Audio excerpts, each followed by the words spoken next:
जी भैया, good morning, नमस्कार। गजब कर दिया आप लोग, ढा दिए महाराज, ढा दिए। अगर एक बार अक्षय कुमार भी अगर ये वीडियो सॉन्ग देखेंगे ना खेसारी लाल यादव जी का, तब बोलेंगे कि वाह क्या वीडियो बनाया है। भैया गलती बोल रहे हैं।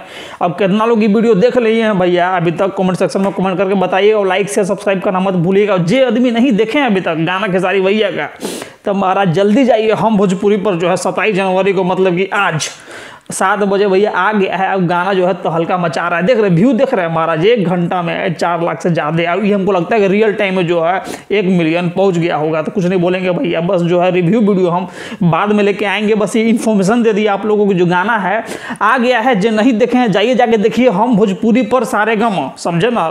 तबाही मचा रहा है गाना। वो गाना कैसा लगा है आपको? देखने के बाद कमेंट सेक्शन में कमेंट करके बताइएगा। अब कुछ मत कीजिएगा भैया, लाइक कीजिएगा, शेयर कीजिएगा, सब्सक्राइब भाई को कर दीजिएगा।